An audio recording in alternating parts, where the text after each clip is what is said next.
Tony, siempre es un gusto saludarlos. Buenas noches y que todo vaya muy bien. Buenas noches, amigos y amigas. En el programa de esta ocasión tendremos un nuevo panel de análisis para discutir los principales sucesos que marcan la coyuntura política de nuestro país.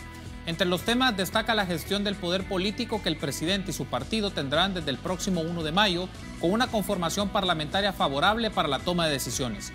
¿Qué tipo de proyectos de ley podrían ser agilizados y en qué condiciones quedará el sistema de control institucional a las decisiones gubernamentales? Por otra parte, un tema que nuevamente es parte del ciclo de la discusión pública es el relativo a las plazas fantasma. Si bien los énfasis en este momento son en la Asamblea, una lectura integral implica ver estos patrones clientelares en toda la estructura del Estado.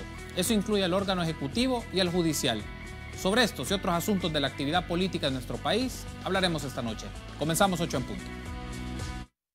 Si sales de casa, usa siempre mascarilla. Mantén 2 metros de distancia. Lávate las manos con jabón y usa alcohol gel. No bajes la guardia.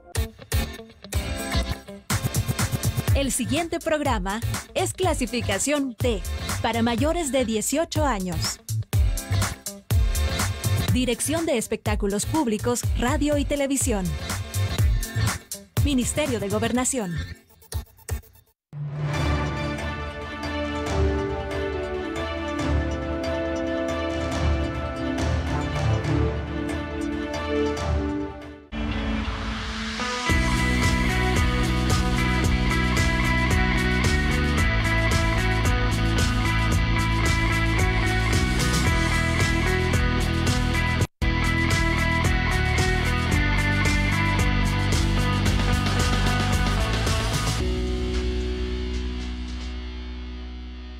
¿Qué tal? Muy buenas noches. Qué gusto que nos acompañe en una nueva emisión de 8 en punto. Les saluda Carlos Monterrosa.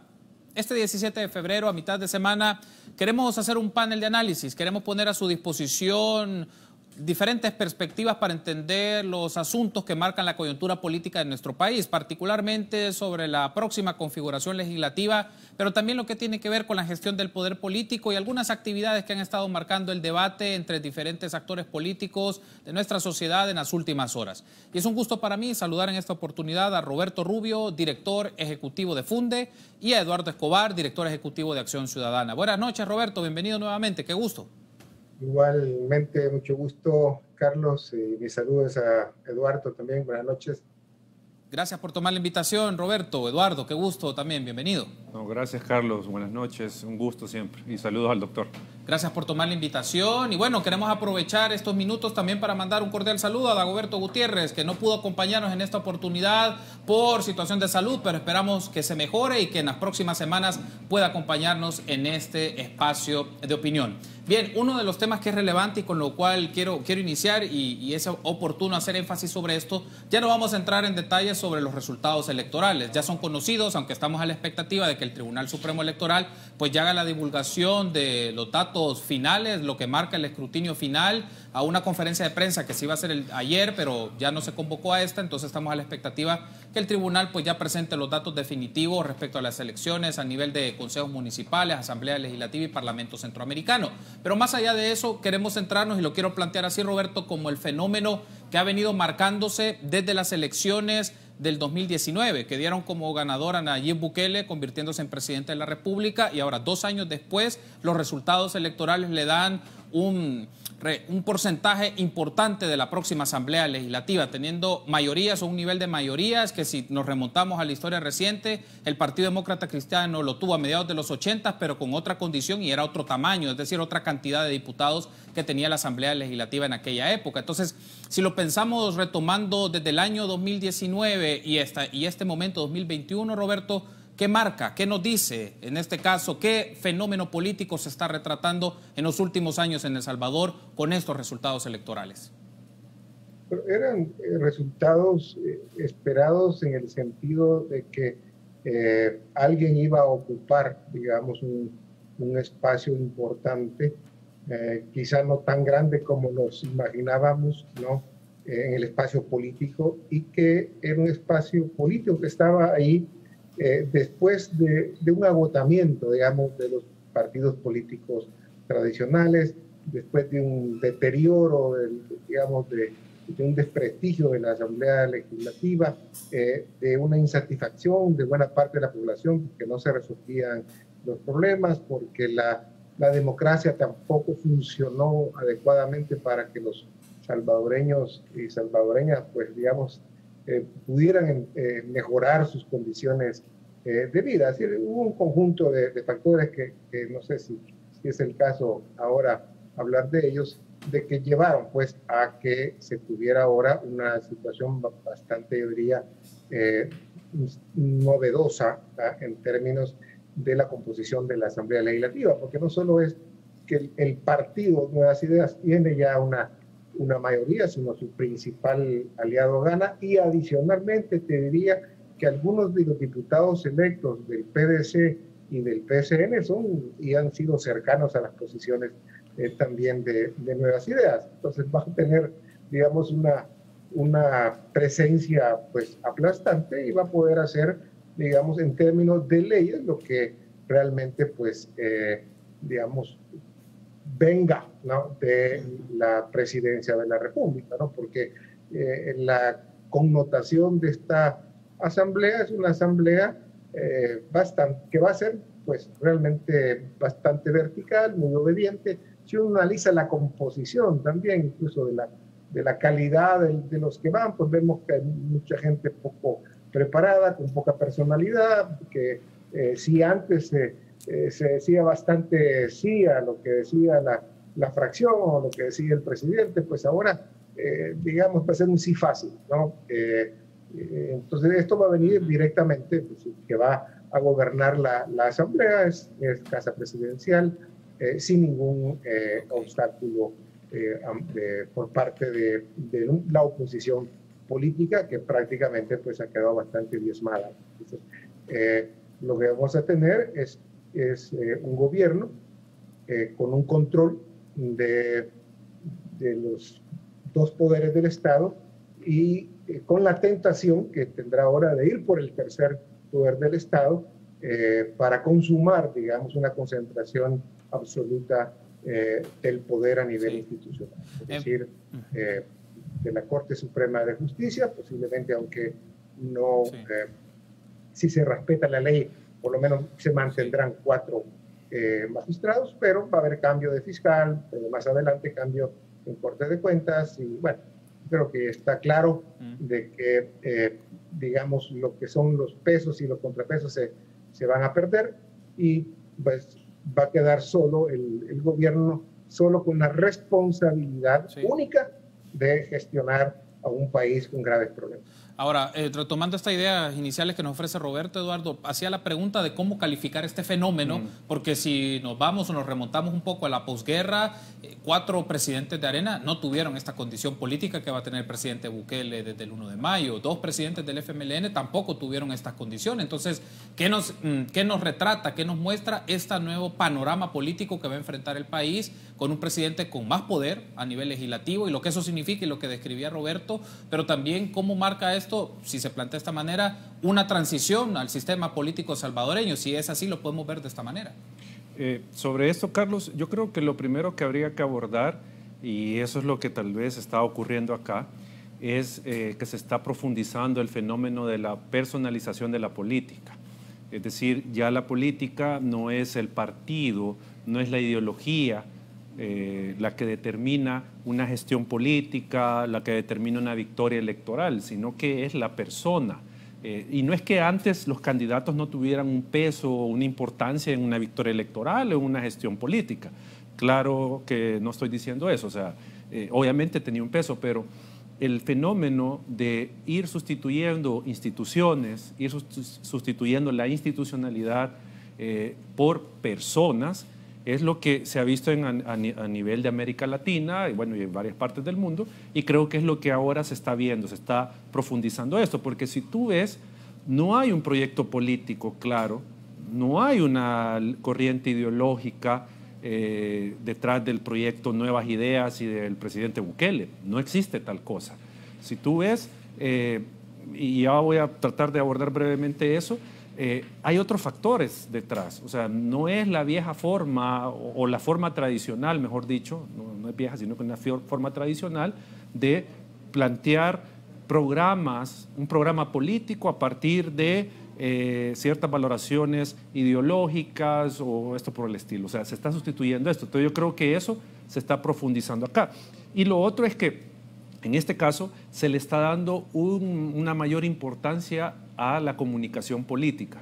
Recordemos que el poder político tiene que comunicar, tiene que comunicarlo, porque obviamente eso le ayuda a mantenerse, le ayuda a nutrirse y desarrollarse. O sea, una gestión política a cualquier nivel, si no comunica, está complicado.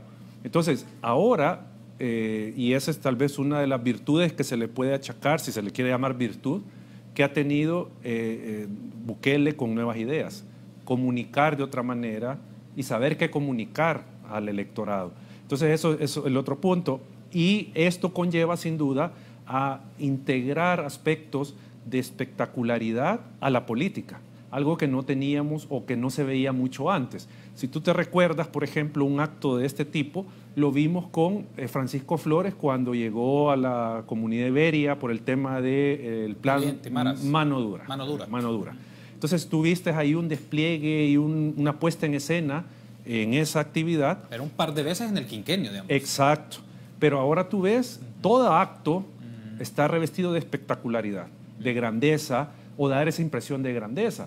Entonces, esa nueva forma de comunicarse y de poner en escena la política le está rindiendo frutos y obviamente esto va acompañado de una nueva narrativa. Una narrativa que obviamente tuvo efecto, tuvo, digamos, la posibilidad de captar al electorado y es una narrativa, pues obviamente, muy simple, basada en generar un enemigo, atacarlo, y yo presentarme como que soy alguien, como se dice, el outsider.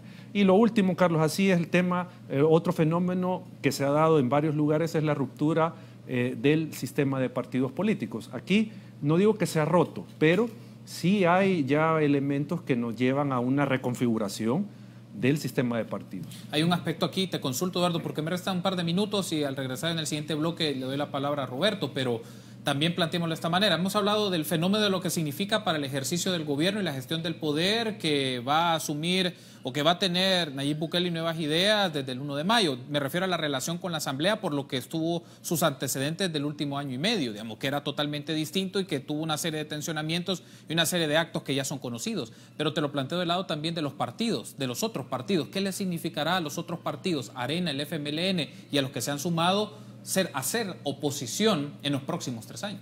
Bueno, va a ser un panorama muy complicado para la oposición en el sentido de que la oposición política, por definición, juega un rol de contrapeso, un rol de controlador del ejercicio del poder. Pero acá, para que se dé esto, debe de tener la capacidad de hacerlo, la potencia de hacerlo. Acá no vamos a tener una posición de ese tipo. Aquí no vamos a tener una posición que tenga la capacidad de frenar decisiones. No la va a tener, probablemente por la correlación. Diferente si tú comienzas a ver las otras oposiciones que se han tenido, sí han tenido, valga la redundancia, esa capacidad de frenar el ejercicio del poder.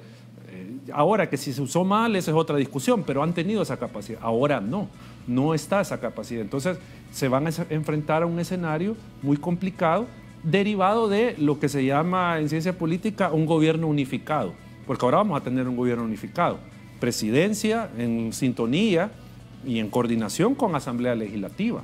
Entonces, ese nuevo panorama obviamente significa para la oposición perder esa capacidad de control y esto puede tener desde el punto de vista de la gobernabilidad un aspecto positivo, se van a tomar decisiones más ágilmente, ¿sí? Desde ese punto de vista, así pensó la ciudadanía, que tome decisiones sin ningún freno. Pero desde el punto de vista de la gobernabilidad democrática y el ejercicio del control, ahí viene el problema, que se queda sin control legislativo el Ejecutivo. Tengo que hacer la primera pausa, al regresar escucho a Roberto sobre esto y planteo la pregunta para que en la pausa también puedan darle su lectura, su análisis y al regresar tener tu valoración, Roberto, y la de Eduardo y también la de los amigos y amigas para que interactúen con nosotros.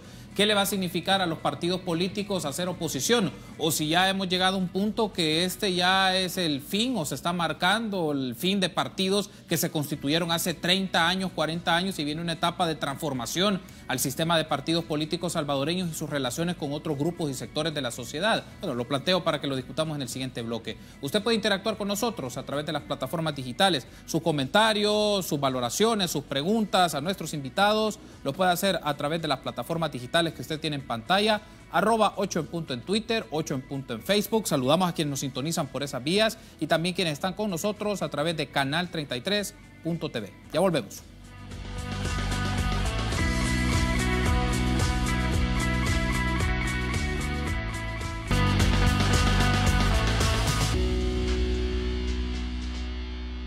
Seguimos este miércoles con el panel de análisis político. Hablamos de la configuración legislativa, la gestión del poder político para los próximos 3 años y vamos a abordar algunos asuntos de la coyuntura que han estado en el debate también en la palestra pública. Nos acompañan Roberto Rubio, director ejecutivo de Funde, y Eduardo Escobar, director ejecutivo de Acción Ciudadana. Planteaba una pregunta antes de finalizar el primer segmento, Roberto, y aprovecho ahora para tener su reacción sobre ello.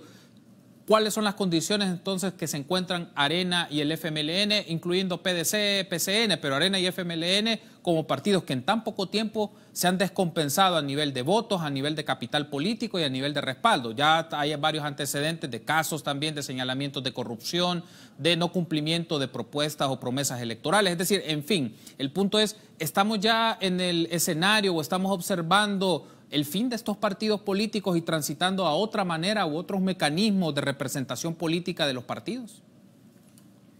Si los dos grandes partidos, me refiero a los dos grandes partidos, sino al sistema en general de partidos, en primer lugar, tendrán posibilidades de no solo de sobrevivir, sino digamos, de recomponerse, no sé hasta dónde, pero sí por lo menos de recomponerse para tener una cierta presencia, sí, y siempre y cuando hagan lo que muchísimo les pedimos, les veníamos pidiendo desde hace años, tanto a Arena como al Frente, y es que se renovaran. Es decir, que fuera una derecha moderna, una izquierda moderna, y criticamos muchísimo tanto a Arena como al Frente por justamente no hacer eso, por no, por ejemplo, valorar la ética, la corrupción que había dentro del clientelismo, la manera como se gestionaba la Asamblea Legislativa. Y bueno, y ahí está el resultado. Es decir, ellos fueron producto, digamos, de sus propios errores. Si ellos ahora, creo que todavía incluso te diría que es tiempo, pueden hacer una profunda renovación, pero no de palabra, porque cuando te dicen, sí, mires que te decía Arena, la corrupción, sí, era Antonio Saca, pero y se escudaban que la corrupción era Antonio Saca. El Frente se callaba ante la corrupción de Cifrido o de Funes. Si el Frente realmente hace un verdadero, como siempre lo mencioné en varias ocasiones, un verdadero exorcismo, ¿no?, de sus demonios, y se renueva en un proceso, yo creo que puede digamos, mantener una presencia importante.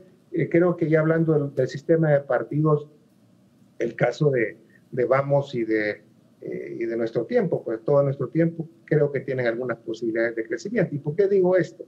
Porque si esto lo realizan en el marco de un posible desgaste que va a tener el gobierno, porque ahora se le acabó al gobierno, digamos, los elementos que le permitían, digamos, ser exitosos. Es decir, el gobierno no ha sido exitoso porque ha hecho determinadas inversiones, porque ha mejorado el empleo, porque ha mejorado las condiciones de calidad de vida de la población. Por eso no ha sido exitoso. Sí. Ha sido exitoso porque logró, con esa narrativa que decía Eduardo, digamos, encontrar un verdadero culpable de que justamente no se hiciera todo eso. Porque logró, de alguna manera, encontrar una Asamblea Legislativa desprestigiada. Y eso pues se termina, como posiblemente se va a ir agotando el gobernar a puro reality show, ¿no? A gobernar, a hacer de la política Photoshop, ¿no? Porque tarde o temprano la realidad te va a exigir que tú tú la abordes, sino que le digas a la gente, mire, no, es que yo voy a tener un aeropuerto muy grande, voy a tener el hospital más grande del mundo, voy a tener un tren supersónico. Eso se va a ir agotando, porque no puedes estar vendiendo humo a la gente durante mucho tiempo. La realidad de alcanzar. Entonces, la pregunta es, ¿quién va a capitalizar ese desgaste?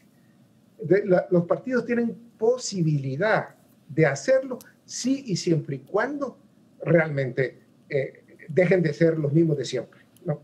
Hagan las cosas diferentes, hagan una depuración interna, pongan gente realmente de calidad, una izquierda consecuente o una derecha consecuente, o ya no le llamemos izquierda-derecha, partidos que sean éticamente fuertes, partidos que tengan una capacidad y una calidad de gestión de la realidad.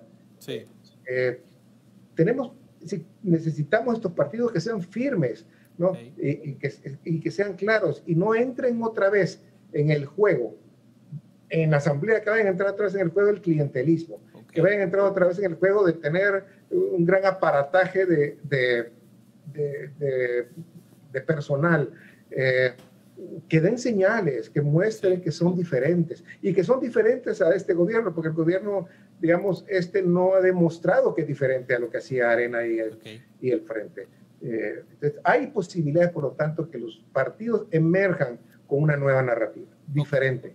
Y creo que eso puede dar pie a que tengamos también para el 2024 la posibilidad de volver a retomar y refrescar el sistema de partidos. Bien, hay un aspecto que mencionaba Roberto y me quedo detener en esto para consultarte, Eduardo. Él mencionaba que eventualmente los partidos podrían capitalizar cierto desgaste que implica ejercer el poder, ejercer el gobierno, y eso lo han pasado todos los partidos políticos. Arena y el Frente son la mejor muestra de eso a estas alturas, pero antes de llegar a esa etapa de desgaste habrá un periodo, hay un paréntesis, hay un lapso de algún tiempo, probablemente este próximo año que va a tener esta legislatura le va a dar pauta. Antes de llegar a eso, y te lo planteo así, Eduardo, ¿cuáles son los temas entonces que tú consideras por el discurso del presidente, por los posicionamientos de sus allegados y de estas personas que van a asumir roles importantes en la Asamblea Legislativa, que van a pasar las grandes decisiones de reformas económicas, políticas o sociales? Digamos, ¿tendrá una asamblea con esas condiciones? ¿Va para poder aprobar en algunos casos leyes que requieren 43,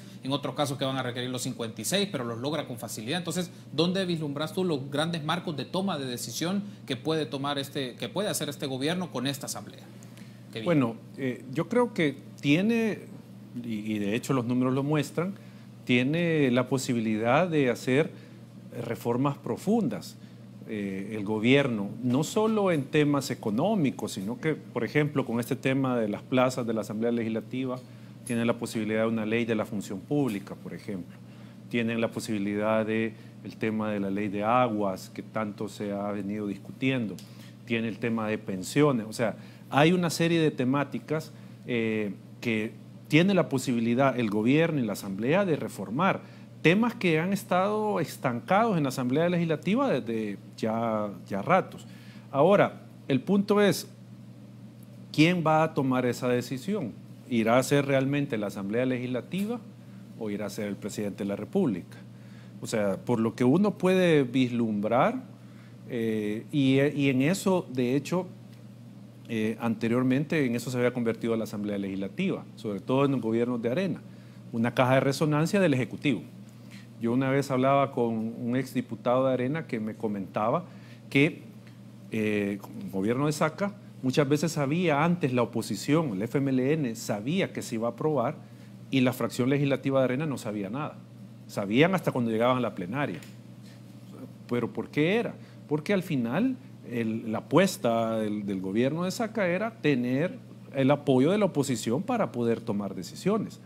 Pero lo que quiero decir es que en este caso, al tener ese control total de la Asamblea Legislativa y no necesitar de otra fuerza política, va a surgir esa idea. ¿Quién va a tomar la decisión? O sea, yo no veo una Asamblea Legislativa autónoma, no veo una Asamblea Legislativa en este periodo que viene que pueda de alguna manera tratar de perfilar de mejor manera alguna ley que presente el Ejecutivo. O sea, yo no veo eso. O sea, aquí olvidémonos de que se va a regresar observado un decreto de la Asamblea, olvidémonos de que van a haber vetos. O sea, la toma de decisiones, como yo te decía hace un momento, va a ser fluida, pero el punto es de dónde va a surgir la decisión. Y esto es lo que va a obligar, con lo que tú preguntabas al doctor Rubio, a que la oposición se tenga que replantear su rol, su papel. O sea, y el país tiene entonces que entrar a replantear, para al menos estos 3 años, cuál va a ser el rol de la oposición. Ya no va a poder hacer un rol de participar en la decisión y poderla frenar. Ahora va a tener un rol de monitoreo, denuncia y apoyo al ciudadano con iniciativas de ley, por ejemplo. Hay un aspecto, Eduardo, antes de irme a la pausa, pero me surge con esto que tú mencionás. Partiendo del escenario que la Asamblea no va a ser tan autónoma, va básicamente a aprobar lo que el presidente le mande. Digamos, no estaría entonces la lupa, pero sí de los agentes externos que pueden influir con sus demandas o sus intereses. ¿A qué grupos o sectores ves ahí, Roberto, demandando o exigiendo? Por ejemplo, vendrá el tema, las pensiones es un tema muy sensible, o el tema de las finanzas públicas, o el tema de la seguridad ciudadana. Habrán otros grupos o sectores que no están ahí en la Asamblea tomando las decisiones o apretando el botón, pero que van a ejercer algún tipo de presión o buscarán en alguna medida que estén representadas sus demandas en las decisiones que se tomen ahí. Ese puede ser un flanco que debilite un poco la coraza que tiene Bukele. ¿Por qué? Porque a nivel de ejecutivo, él tiene el control de qué va y qué no va. Él es el que decide qué iniciativa puede presentar el ministro, qué política gubernamental se va a tomar, porque políticas públicas yo no veo, pero bueno. Pero en la Asamblea Legislativa, pese a que van a tener el control, no pueden impedir que la ciudadanía utilice a estos partidos que han quedado disminuidos para introducir iniciativas que pueden al final, si bien no ser aprobadas, pero van a generar discusión pública. Entonces ahí es donde va a jugar un rol la oposición, de ser esta vía, este canal para que demandas ciudadanas se instalen en el seno de la Asamblea Legislativa y puedan entonces llegar también a oídos del presidente. O sea, y tener de alguna manera un desgaste, como decía el doctor Rubio. ¿Por qué? Porque van a haber demandas legítimas que no va a querer atender la Asamblea Legislativa. Entonces ahí la población va a comenzar a ver que no es tan cierto ese cambio radical que se está planteando, porque se van a encontrar con esta oposición de quienes controlan la Asamblea. Tengo que hacer una pausa, pero al regresar seguimos ampliando este análisis. Escuchamos la posición también de Roberto sobre esto que planteamos recién hablando con Eduardo. Incorporamos otro tema que también ha estado en la coyuntura, este debate sobre el tema de la famosa Plaza Fantasma, que no solo marca a la Asamblea Legislativa, eso también se debe de indagar en el órgano ejecutivo, se debe de indagar en el órgano judicial, en perspectiva histórica, es decir, verlo con mayor lapso de tiempo que ha pasado en estas prácticas de brindar o adquirir plazas en el sector público. Pero bueno, tenemos que hacer una pausa. Recuerde que usted puede interactuar con nosotros a través de las plataformas digitales. Sus preguntas y comentarios a nuestros invitados, Roberto Rubio y Eduardo Escobar, los puede hacer a través de Twitter y Facebook, como ve en pantalla. Saludamos a quienes están con nosotros a través de esas plataformas, así como canal33.tv. Ya volvemos.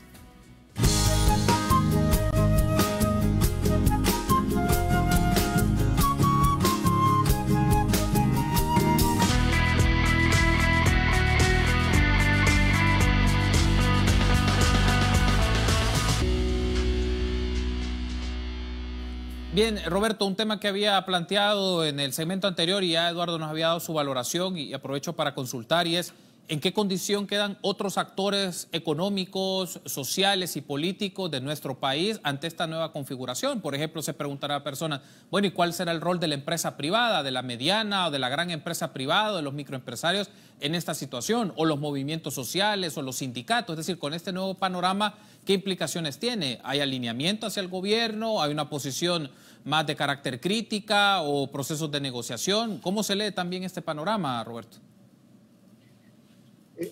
En una sociedad no solo existe pues contrapesos institucionales, también existen otro tipo de contrapesos sociales y que son importantes tenerlos. Sí, los contrapesos son necesarios porque no podemos tener, como posiblemente vamos a tener ahora, una casa presidencial 2, que va a ser la Asamblea Legislativa. Es decir, yo no sé si vamos a poder hablar del poder legislativo o de CAPRE 2, ¿no? Y si lo que hemos visto hasta ahora, la tendencia hasta ahora, es de que es un proyecto, como ya decía Eduardo también, que no le hemos visto todavía cuáles son sus propuestas de desarrollo, no hemos visto con claridad en qué quiere convertir al país dentro de X años. No hemos visto un plan, pues, de nación, sino que lo que se ve lisa y llanamente es que este es un proyecto de poder, no es un proyecto político, es un proyecto de poder, de concentración de poder. Y si eso se sigue desarrollando, y si no tiene diques de contención, pues vamos a tener en el sistema de justicia un CAPRES, una casa presidencial 3. Entonces, aquí es donde la sociedad, de cara a la debilidad de los partidos políticos, que es un contrapeso, y de cara a la debilidad mismo de las instituciones, que van a haber pocas instituciones de control, juega un rol importante, digamos, del resto de la sociedad. Los medios de comunicación definitivamente tienen que mantener su actitud crítica, objetiva, por supuesto. No se trata de difamar a nadie. El sector empresarial tiene que ver más allá de simplemente hacer negocio. Creo que los empresarios, si creen que quizá haciéndose los locos con respecto a si vamos encaminados hacia un proyecto absoluto de concentración de poder, eso a la larga les va a afectar. Miren lo que ha pasado en Nicaragua con los empresarios. Lo que pasa es que el empresariado, yo siento que está un poco temeroso por el acoso fiscal que se está sufriendo. No creo que hay realmente un acoso fiscal importante que hace que el empresariado esté más cauto. Y aquí es donde también juegan un rol importante entonces las organizaciones sociales, el movimiento social, las ONGs, las ONGs que están pro la defensa de la democracia, en contra de la corrupción, las comunidades, la iglesia. Creo que la iglesia es importante. Lástima que me perdonan, pero que la jerarquía tenga un rol tan pasivo. Excluyo al cardenal, pero aquella iglesia de Monseñor Romero creo que hay que reavivarla. Y creo que el sector iglesia juega también un rol importante. Entonces, ante esta debilidad institucional es importante el fortalecimiento de la Contraloría Social, de la vigilancia social, de la defensa de la democracia, para que no lleguemos a un punto donde, digamos, prácticamente todas las instancias, digamos, de decisión, incluso de juzgamiento, como son los tribunales, Corte, Consejo Nacional de la Judicatura, Instituto de Acceso a la Información, Corte de Cuentas, jueces, que todo eso esté en manos, pues, de prácticamente una persona. Aparte que la mayoría de experimentos de este tipo terminan mal, pero arrastran al país. Es cierto que al final los dictadores terminan o en la cárcel o terminan exilados, ¿no? O terminan desterrados, se les quita su riqueza, son perseguidos. Aparte de eso, el problema es que arrastran al país. Estos experimentos terminan mal. Todo experimento de concentración de poder absoluto termina mal. Y aquí se puede aplicar ese dicho, que en mal anda, en mal acaba. Okay. ¿No? Y yo creo que el rol nuestro, termino con esto diciendo que el rol, y digo nuestro porque nos incluimos dentro del sector social organizado, ¿no? Que va a tratar de que este país, pues, vivamos en democracia y que la gente cobre sentido de qué significa tener la democracia y que comprenda que perderla le va a afectar su vida cotidiana y que comprenda que la corrupción le va a afectar su vida cotidiana. Creo que eso tenemos, por lo tanto, que en alianza por el momento con el gobierno de los Estados Unidos, que creo que tiene una agenda parecida a la que nosotros tenemos, podemos hacer algunos contrapesos importantes para evitar, pues, que se dé esta excesiva concentración de poder. Digo excesiva porque siempre ha habido concentración de poder, en la época de Saca lo hubo. Creo que esto, digamos, es el rol que tiene que tener ahora todos estos sectores que te he mencionado. Bien, hago la transición a otro de los temas para escuchar a Eduardo, y en el último segmento ampliamos este tema que se ha estado debatiendo en estos días o se ha posicionado en la agenda, el tema de las conocidas plazas fantasmas o procesos de selección o contratación de personal en instituciones del Estado. En este momento se habla de la Asamblea Legislativa. Para eso quiero pedir a producción si nos puede poner una nota que ha elaborado Teleprensa sobre las últimas declaraciones que se han dado sobre ello, y al regresar escuchamos las reacciones de Eduardo. Veamos. La Dirección contra la Corrupción e Impunidad de la Fiscalía General de la República extendió el allanamiento hasta las diferentes fracciones legislativas. Estamos realizando un procedimiento en general en la Asamblea, ¿verdad? Entonces, dentro del desarrollo de la actividad podríamos ubicar otros lugares en donde necesitemos realizar diligencia. En 24 horas de registro, el Ministerio Público dice haber incautado insumos necesarios que abonan a la investigación de posibles plazas fantasmas, materiales que empleados de la Asamblea deberán plasmar en un informe, asegura el presidente de este órgano del Estado. Incautando documentación, estamos analizando información de forma material y también de forma digital, y otros elementos pues, que nos ayuden a establecer nuestra teoría de caso. Me imagino en el caso de los gerentes tendrán que hacer llegar su informe a esta Junta Directiva cuál fue el proceder o el procedimiento que de alguna manera desarrollaron. La Fiscalía asegura que han tenido colaboración de todos los empleados. En este aspecto, el presidente Mario Ponce afirmó que no entorpecerán su labor. Es el que tiene que dar el ejemplo. Los otros órganos al final, si no lo hacen, pues debo entender que no hay un compromiso al cumplimiento de la Constitución y la ley. Aquí ningún miembro de seguridad ha entorpecido el ingreso de los fiscales. Al contrario, se les da toda la facilidad. El juzgado quinto de paz amplió por 72 horas más las diligencias, es decir que el allanamiento finalizará hasta el lunes. Pero, ¿qué definición le da la Fiscalía a Plaza Fantasma? En términos bien sencillos, es una persona que está contratada para realizar una función y no la realiza. Asegura que no se concentrarán en un periodo legislativo en específico, sino que buscan si hay una práctica de recibir sueldos sin llegar a trabajar en general. Para Teleprensa Canal 33, Doris Chicas. Muy bien, agradecemos esa nota de Doris Chicas. Eduardo, ¿cómo interpretamos este fenómeno? Estábamos hablando antes de entrar al aire, mientras mirábamos la nota, que yo recuerde, es la primera vez que vemos a la Fiscalía General de la República haciendo un despliegue de este tipo sobre este tema en Asamblea Legislativa. ¿Cómo podemos interpretar en sus aristas institucionales o políticas este procedimiento? Bueno, yo creo que en primer lugar hay que recordarle a la ciudadanía que este tema de las contrataciones irregulares en el Estado no es nuevo, no es de ayer, o sea, porque la narrativa gubernamental y de nuevas ideas trata de hacer ver como que esto es nuevo, o sea, y nadie ha denunciado nada, que la prensa no ha dicho nada, que las organizaciones no han dicho nada. O sea, eso la ciudadanía tiene que tener claro y recordarse. Esto se viene señalando desde ya hace tiempo, o sea, no es un fenómeno nuevo.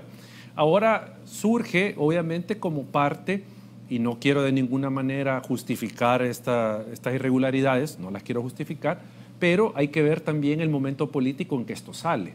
O sea, digamos, yo lo veo así, como una narrativa de plantear cuán mal está la Asamblea Legislativa, y como digo, no es que no esté mal, pues, o sea, está mal, pero plantearla previo al ingreso del nuevo partido. Y Eduardo, ¿vos ves que en esta narrativa se presta la Fiscalía para hacer esto? Vamos a ver los resultados. O sea, la efectividad de una institución se tiene que medir por el resultado que tenga. Si la Fiscalía determina el cometimiento de delitos, individualiza quiénes lo cometieron y procede de una forma imparcial, o sea, contra quien sea, uno puede decir, no se prestó a un juego, simplemente hubo la denuncia o fue de oficio, investigó y judicializó lo que tenía que hacer. Ahí yo no vería que hay una instrumentalización, pero si al final no hay resultados, entonces uno puede comenzar a dudar de qué es lo que pasó. Más allá del tiempo que pueda tardar la Fiscalía en estructurar un caso y presentarlo. Pero digo, si acá un año, por poner un ejemplo, no hay resultados, entonces uno podría decir, bueno, no, fue parte de esta instrumentalización que se ha hecho del tema. Tengo que hacer la última pausa. Al regresar escuchamos a Roberto sobre este tema y vamos a dar paso a las preguntas y comentarios que han llegado a través de nuestras plataformas digitales. Queremos animarle a usted para que interactúe con nosotros. Preguntas y comentarios a Roberto Rubio y Eduardo Escobar, ahí lo puede ver en pantalla, lo puede hacer a través de Twitter o Facebook.